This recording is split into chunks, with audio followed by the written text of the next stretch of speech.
Professor doctor Kalimullah बड़ीक साहब से, जो कि बलूचिस्तान की नुमाइंदगी कर रहे हैं और हेड ऑफ डिपार्टमेंट हैं बलूचिस्तान यूनिवर्सिटी में, कि वो हमें बलूचिस्तान का पर्सपेक्टिव बताएं, दादा लाहौर के हवाले से, पाकिस्तान मूवमेंट के हवाले से, बलूचिस्तान क्या सोचता था और आज बलूचिस्तान क्या सोच रहा है। डॉक्टर कलीमुल्लाह साहब। बिस्मिल्लाहिर्रहमानिर्रहीम। डॉक्टर महबूब साहब, आपका शुक्रिया कि इस अहम मौजू पे आपने ये ऑनलाइन सेमिनार अरेंज किया है, और ये यकीनन पंजाब यूनिवर्सिटी और पंजाब सूबे से इसका इनेकाद यकीनन ये खुशाइन बात है। और चूंकि ये हिस्ट्री के तालिब इल्म की हैसियत से जो 1940 23 मार्च की जो करारदाद है, मैं इसको ज़ाती तौर पर इसको बहुत ज़्यादा अहमियत देता हूँ कि ये असास है, ये बुनियाद थी पाकिस्तान बनने का। और इस करारदाद में पेश करने वाला जो मशरकी बंगाल से ताल्लुक था, उन फजल हक साहब ने पेश किया, और उसकी तायीद तमाम सूबों की नुमाइंदगी से हुई। हमारे सूबे से काजी साहब ने, इसाद साहब ने की, खैबर पख्तूनख्वा से औरंगजेब खान साहब ने की, सिंध से अब्दुल्ला हारून साहब ने की, पंजाब से चौधरी खलीफुज़्ज़मान और दीगर ने की। तो ये जिसमें कमिटमेंट किया था, इस करारदाद का जो जो जो अहम पॉइंट जो मैं समझता हूँ, आप सबको पता है कि that the areas in which the Muslims are numerically in a majority as in the northwestern and eastern zones of India should be grouped to constitute independent states लफ्ज में रिपीट कर रहा हूँ, in which the constituent units यानी सूबे shall be autonomous and sovereign।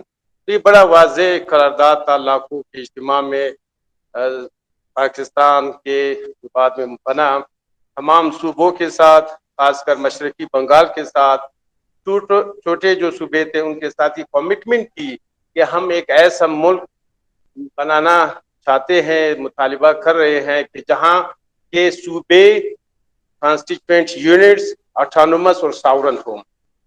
और ये एक बेहतरीन हमारे पास डॉक्यूमेंट था हमारे कॉन्स्टिट्यूएंट असेंबली के लिए, पहली आइन साज असेंबली के लिए, कि इसकी बुनियाद पे वो आइन साजी करते, और इसी बुनियाद पे वो पाकिस्तान में, क्योंकि पाकिस्तान एक फेडरल कंट्री है, एक वफाकी हुकूमत है, मुल्क है, रियासत है, जिसमें लाजिम है कि दो या दो से ज्यादा सूबे वो विलिंगली, बाहमी रजामंदी से, और एक तहरीरी आइन सामने लाया था कि इस तरह की रियासत में जो बड़ी आबादी वाले सूबे है, छोटी आबादी वाले सूबे है, किसी का रकबा ज्यादा है, जो डाइवर्सिटी है इस रियासत की, इस मुल्क की, वो इंटैक्ट हो, और इस डाइवर्सिटी को यूनिटी में ट्रांसफॉर्म करना, ये हमारे रियासती जो इदारे थे पाकिस्तान बनने के बाद से लेके अब तक ये लाजिम था कि इस 1940 की करारदाद की जो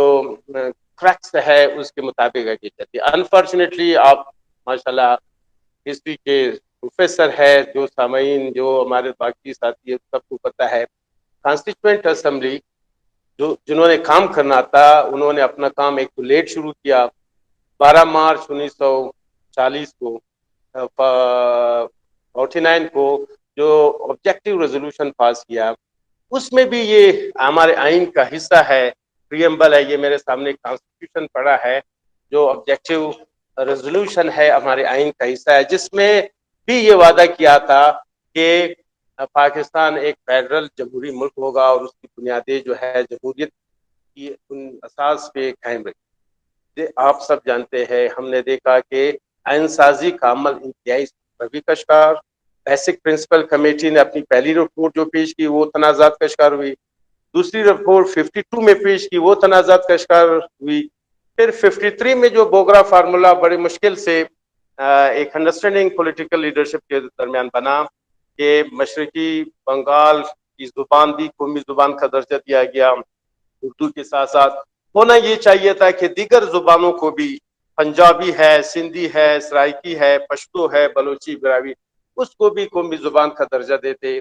और उनको जो कमिटमेंट 1940 के 23 मार्च की करारदाद में हवाम के साथ, यहाँ के लोगों के साथ की, ये सूबे ऑटोनोमस होंगे वो ऑटोनॉमी देनी चाहिए थी।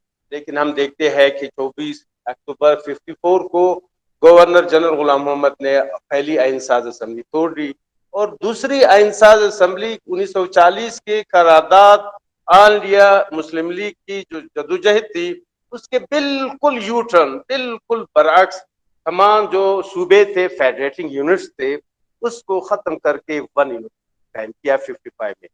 जो मशरकी बंगाल, जो खैबर पख्तूनख्वा, सिंध, पंजाब, उस वक्त चूंकि बलूचिस्तान का सूबा नहीं था, चीफ कमिश्नर सूबा था ब्रिटिश बलूचिस्तान के नाम से, बाद में इसको क्वेटा डिवीजन और खलात की रियासत खारान मखरान सबको मिला के खलात डिवीजन का नाम दिया। इसको वन यूनिट में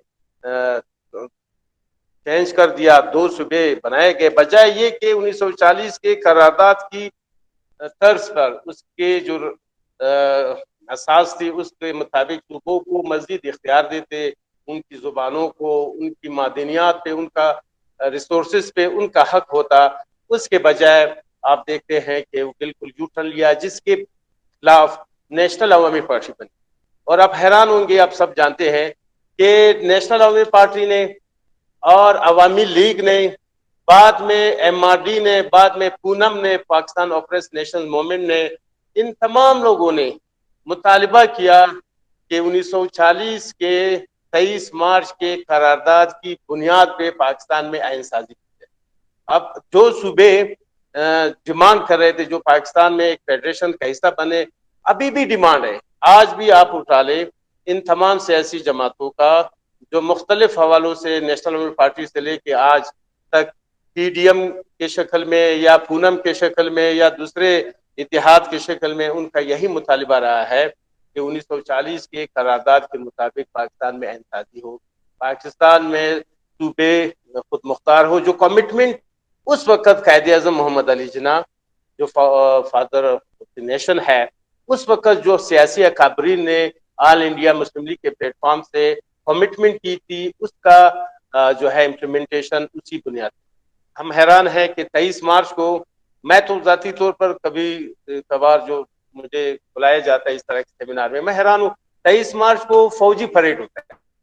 भाई ये दिन फौजियों का नहीं है, ये सियासी फैसला था, रेजोल्यूशन था, पॉलिटिकल कमिटमेंट थी with the people of the country. जो बात इस दिन तो तमाम सियासी लीडरशिप को उस दिन से 47 से लेकर आज तक इस दिन को कमिटमेंट फर्दर होनी चाहिए थी कि जो आइन साजी हुई है वो उस करारदाद के बुनियाद पे हो। 56 का आइन वन यूनिट के बुनियाद पर बना, 56 का आइन 2 सूबों के बुनियाद। 62 का आइन हमने देखा कि खुद 56 का आइन इम्प्लीमेंट होने से पहले ही खत्म हुआ। 7 अक्टूबर 58 को अयूब खान ने जो मार्शल लॉ लगाया उसकी इम्प्लीमेंटेशन होने ही नहीं दी गई। फिर 62 का जो आइन है वो सबको पता है कि वो अयूब खान का अपना आइन था, उसके साथ ही वो आइन चला गया। 73 में जाके बड़े कुर्बानियों के बाद हमारा एक हिस्सा मशरकी बंगाल जिसने ये करारदाद पेश की, जिसकी आबादी ज्यादा थी, जिसकी असेंबली में 46 के असेंबली में 100% सीटें जो है वो ऑल इंडिया मुस्लिम लीग को दे गए थे। खैबर पख्तूनख्वा ने नहीं दिया था, पंजाब में मुस्लिम लीग की अक्सरियत नहीं थी, सिंध में इस तरह की अक्सरियत नहीं थी। हमारे बलूचिस्तान का तो मैंने बताया कि हमारे यहाँ जो है रियासती थी या चीफ कमिश्नर की बात। जिस सूबे ने जहां ऑल इंडिया मुस्लिम लीग बनी 1906 में और जहां जिस सूबे ने ये करारदाद पेश की और वो पेश थे पाकिस्तान बनाने के लिए, उनकी अक्सरियत भी थी। हमने अपनी मैं क्या बात बताऊं उस बिल को पूरा किए बगैर वो हमसे अलहदा हुए 71 में। इट वाज एक जमहूरी मुल्क के लिए ये इंतहाई अफसोसनाक बात है कि उसका जो मुल्क है वो सिर्फ 23 साल में टूट गया। किस बुनियाद पे टूटा? उस 23 मार्च 1940 की करारदाद को इम्प्लीमेंट ना करने की वजह से। अगर वो इम्प्लीमेंट होता तो वो भी पाकिस्तान का हिस्सा होते, जो आज बांग्लादेश के नाम से हर हवाले से मुख्तलिफ सूबे हम सब जानते हैं वो पाकिस्तान से आगे जा रहे हैं। हालांकि हमारे पास इतनी डाइवर्सिटी है मौजूदा पाकिस्तान में। आप अभी लाहौर में बैठे हैं, आपको शायद गर्मी हो रही होगी, क्वेटा में अभी भी हम हीटर जलाते हैं। We have very diversified climate, लोग डाइवर्सिफाइड है, पंजाब में 11 करोड़ आबादी है, हमारे पास रकबा है, हमारे पास समंदर है, सिंध के साथ समंदर है, रिसोर्सेज है। तो इस डाइवर्सिटी को जो 1940 की करारदाद में कमिटमेंट की, आप यकीन करें, आपका ये बहुत बड़ा अहम आपने सेमिनार बुलाया है और ये हमारी जरूरत है, हमारे आने वाले नस्लों की जरूरत है। आज हमारे हमसाया ममालिक हमसे आगे जा रहे हैं। You are well aware, Iran हमसे हर हवाले से आगे है। साइंस की बुनियाद पे ले ले, तालीम, उनका इंफ्रास्ट्रक्चर जो है, ईरान के शहरों का उनका इंफ्रास्ट्रक्चर, पाकिस्तान में अगर हम बेस्ट समझ सकते हैं कि इस्लामाबाद का इंफ्रास्ट्रक्चर बेहतर है, आप यकीन करें, आप जैदान जाए जो हमारे तफ्तान के करीब है, उनका इंफ्रास्ट्रक्चर हम सोच नहीं सकते। वो मजहबी एक किस्म की गवर्नमेंट है वहाँ। इंडिया की हालत आप देखें, वो हमसे कंपटीशन में है, आगे है। और अभी आप यकीन करें, अफगानिस्तान, आप हमारे डायलेमा ये है कि आपने शायद क्वेटा का विजिट नहीं किया हो, पंजाब के अक्सर प्रोफेसर ने यहाँ का विजिट नहीं, अफगानिस्तान तो दूर की बात है। हमारे पास हम वहाँ जो उनकी जो डेवलपमेंट हो रही है एजुकेशन में, उनकी यूनिवर्सिटियां जो डेवलप हो रही है, तो हम जो है इस हवाले समझते हैं कि 1940 के मेरे जाती इस पे मैं बहुत ज्यादा मेरी दिलचस्पी भी है, being a historian, being an activist, कि पाकिस्तान के जमहूरी मुल्क बनने, पाकिस्तान को तरक्की देने का वाहिद हल है कि 23 मार्च 1940 के करारदाद की मुताबिक, उसकी बुनियाद के मुताबिक पाकिस्तान में अहिंसा। आप 73 में कॉन्स्टिट्यूशन बना, कॉन्करेंट लिस्ट बनाया गया, ये कमिटमेंट किया कि with in 10 years concurrent list खत्म होगा। अभी जाके 18वीं तरमीम में खत्म। कितने साल हमने जाया किए।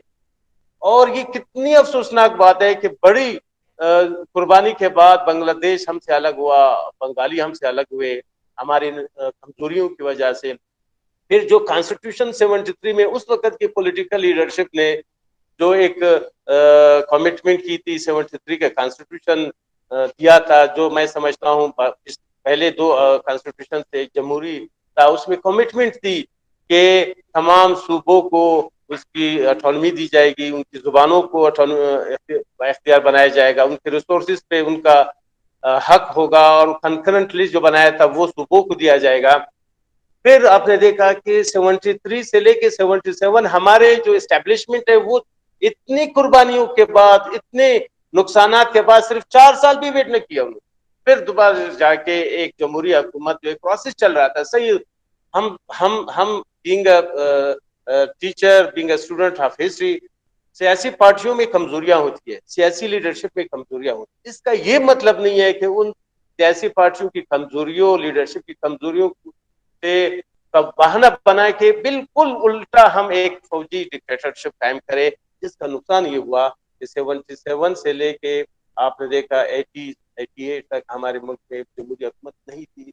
इतने बंगाल एक हमारा हिस्सा अलहदा होने के बावजूद फिर जो है वो जो 8वीं तरमीम हुई, फिर जो है आइन में जो तरामीम डिक्टेटर्स ने किया, फिर आप देखते हैं कि 10 साल तक दो दो हुकूमतें आती रही, 2-2.5 साल के लिए उनको मौका ही नहीं दिया गया कि सियासी मेच्योरिटी क्रिएट हो, लीडरशिप में मेच्योरिटी आ जाए। हमने देखा कि फिर मुशर्रफ का मार्शाल्लाह, चलो आज तो नवाज शरीफ पे आपने सिसिलियन माफिया का इल्जाम लगा कि करप्शन का, भाई 99 में क्या था? एक प्रोसेस चल रहा था। नवाज शरीफ की 100 गलतियां हो सकती थी, लेकिन जमहूरी अमल जो कमिटमेंट किया था हमारे ऑब्जेक्टिव रेजोल्यूशन में, और जो कमिटमेंट किया था 40 के रेजोल्यूशन में, उसके बरक्स रियासत को चलाया जा रहा था। 18 फिर 17वीं तरमीम आई, फिर जाके बड़ी मुश्किल से चार्टर ऑफ डेमोक्रेसी दोनों पार्टियों और दीगर पार्टियों के दरमियान जो साइन हुआ अप्लाइज करने में, आज भी हम चूंकि देखते हैं कि क्या हालात आज के दौर में चल रहा है। तो ये जरूरी है कि 1940 की जो करारदाद है उसकी बुनियाद पे हम आइन साजी करें, कानून साजी करें, तमाम फेडरेटिंग यूनिट्स को आप क्यों बलोच नाराज, क्यों उन्होंने बंद किया, क्यों पश्तून जो है नाराज है, पश्तून यूथ जो है आज मंजूर पश्तून के पीछे, क्यों जो है सिंध में जो ये सिंध की तहरीक चल रही है अभी तक वो है, क्यों हमने ये कामयाबी हासिल है कि इन सब डाइवर्सिफाइड जो कलर्स है पाकिस्तान में, इन कम्युनिटी में क्यों नहीं ट्रांसफॉर्म कर सके। तो Pakistan can be a very good successful democratic country if we accept the diversity, if we accept and transform this diversity in unity. यही एक तरीका है जमहूरी ममालिक का, यही एक तरीका है सारी दुनिया में। हम देखते हैं फेडरल स्टेट जो है, जो दुनिया के 45% ममालिक जो है, जो 28 ममालिक फेडरल स्टेट है, उसका तो मैंने यही देखा है कि स्विट्जरलैंड हो चाहे अमेरिका हो, जर्मनी हो चाहे कनाडा हो, इंडिया हो या दूसरा मुल्क है, this is the only way forward कि आप जो है फेडरेटिंग यूनिट को ऑटोनोमस, जो कायदे आजम मोहम्मद अली जिन्ना साहब की सदारत में जो करारदाद पास की, उस पर अमल करें, ऑटोनोमस हो, सावरन हो, तब जाके आप यकीन करें कि ये मुल्क जो है बहुत कम अरसे में बहुत ज्यादा तरक्की करे। आज हम कर्जदार है, FATF का तलवार हम पे लटक रहा है। 1956 में इंडिया ने अपने नए सूबे बनाए, मजीद उसको सूबों को इख्तियार देने के साथ साथ नए सूबे बनाए। आप दे दे, अफगानिस्तान में 30 से ज्यादा सूबे, या कोई आसमान करेगा कि सराइकी का अलग सूबा हो, पश्तूनों का मुत्तहिदा सूबा हो, सराइकियों का, सिंधियों का अपना सूबा हो, कश्मीर गिलगित का अपनी ऑटोनॉमी हो, और सब जो है पंजाब की अपनी ऑटोनॉमी हो। पंजाब की 11 करोड़ आबादी है, पंजाबी जुबान नहीं है एजुकेशन का। सिंधियों का फिर भी सिंध में एजुकेशन सिंध में है। पश्तूनों के, मैं अभी मेरा बच्चा जो है Pashto, he can not read Pashto, मैं पश्तो सही नहीं पढ़ सकता हूँ, इसलिए कि मुझे नहीं सिखाया गया है। तो लैंग्वेजेस जो मदर टंग्स है, ये कितनी अनफॉर्चुनेट बात है। 21 फरवरी जो सारी दुनिया में जो मादरी जुबान सारी दुनिया में अब सेलिब्रेट होता है, ऑब्जर्व होता है, वो भी हमारी नालायकी की वजह से। ये दिन भी हमारे ही खाते में है। आप पता है आपको जो 21 फरवरी को बंगाल ढाका में क्या हुआ स्टूडेंट। तो ये चीजें we can as a teacher, as a student, हमारी ये जिम्मेदारी है, हम अपने सियासी पार्टियों को गाइड करें। ये नहीं है कि मैं क्लास में आता हूँ बच्चों को रट्टा लगा के, मैं तो समझता हूँ ये मेरी जिम्मेदारी है कि मैं सियासी पार्टियों का, हम प्रोफेसर, आप है माशाल्लाह, फखरुल इस्लाम साहब है हिस्ट्री के, पॉलिटिकल साइंस के, जो सोशल साइंस, ये हमारी जिम्मेदारी है कि हम सिर्फ क्लास में, हम उन सियासी पार्टियों की भी ग्रूमिंग करें। इस पे हम सब प्रोफेसर, टीचर, हमारी ये जिम्मेदारी है कि हम सियासी पार्टियों का एस्टेब्लिशमेंट के जो जो भी है उनको हम ऐसे कमजोर लोग भी नहीं है। मैं तो इस बात पे यकीन रखता हूं कि हम टीचर, चाहे फ्रांस का जो इनकलाब है वो तो सारी लिटरेचर की वजह से है।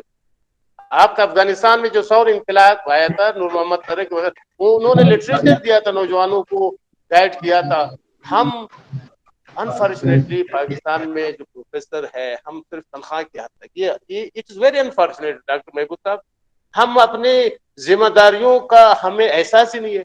हम अपनी रियासत को, हमारी जिम्मेदारी है, प्रोफेसर अगर वकला वहां पे कोई काम कर सकते हैं, हम प्रोफेसर का ये जिम्मेदारी है, बुनियादी जिम्मेदारी है कि सिर्फ 1-2 लाख की तनख्वाह के लिए हम न लड़े। हमने इस रियासत को बचाना है। बीइंग प्रोफेसर, हम सब जो है इस पे कमिटमेंट हो इंशाल्लाह। सियासी पार्टियों को जो गलत है उसको गलत है कि आप गलत रास्ता, जो इदारे गलत तरीके पे जा रहे हैं, हम जुर्रत करें। हमारे पास डॉक्यूमेंट है, हमारे पास पार्टी का रेजोल्यूशन है, ऑब्जेक्टिव रेजोल्यूशन है, इसमें वाजे लिखा है कि पाकिस्तान एक जमहूरी मुल्क होगा। ये आपके मेरे पास सामने है, मैं आई कैन रीड आउट। जब हमारी बुनियाद कमिटमेंट कायदे आजम मोहम्मद अली जिन्ना ने की, किसी और ने नहीं की, उन्होंने की। ये कोई समद खान अशरफी ने नहीं की थी, बादशाह खान ने नहीं की थी, या JM सईद ने नहीं की थी, या शेख मुजीब या उनसे पहले जो थे बंगाल की लीडरशिप ने। That was Quaid-e Azam Mohammad Ali. He was understanding कि पाकिस्तान जो रियासत बनने जा रहा है उसकी बुनियाद, उसका मुतहद रखने का वाहिद तरीका है कि सूबों को ऑटोनोमस और सॉवरन हो। तो we have to follow the resolution जो कायदे आजम मोहम्मद अली जिन्ना की सदा थी। That was my point of view, और ये मेरी दिल की आवाज है, ऐसे नहीं कि लफाजी है। जी मैं जी। हर जगह जहाँ हूँ तो ये इंशाल्लाह आपका क्रेडिट जाता है कि पंजाब बड़े भाई के नाते आपने एक बेहतरीन टॉपिक पे किया। इसको फर्दर हम एक्सटेंड कर सकते हैं, स्टूडेंट को इन्वॉल्व कर सकते हैं, यूथ को इन्वॉल्व कर सकते हैं, पार्टियों को हम बुलाएं कि भाई आए, पीपल्स पार्टी को बुलाए, नून को बुलाए, हम प्रोफेसर इस तरह सेमिनार अरेंज कर सकते हैं, PTI को बुला ले, मजहबी पार्टियों को, नेशनलिस्ट को बुलाए कि पता है पाकिस्तान की आइन 1940 की करारदाद के मुताबिक क्यों नहीं आप लोग रेजोल्यूशन पास करते, क्यों इस बाबत आप जो है अमेंडमेंट्स नहीं करते। तो दैट कुड बी डन, और ये आपको क्रेडिट जाता है। आपका शुक्रिया। मैंने टाइम बहुत शुक्रिया डॉक्टर कलीम, आपने बहुत ही डाइवर्स गुफ्तगू की और पूरी हिस्ट्री को आपने कैप्चर किया अपनी चंद मिनट की गुफ्तगू में।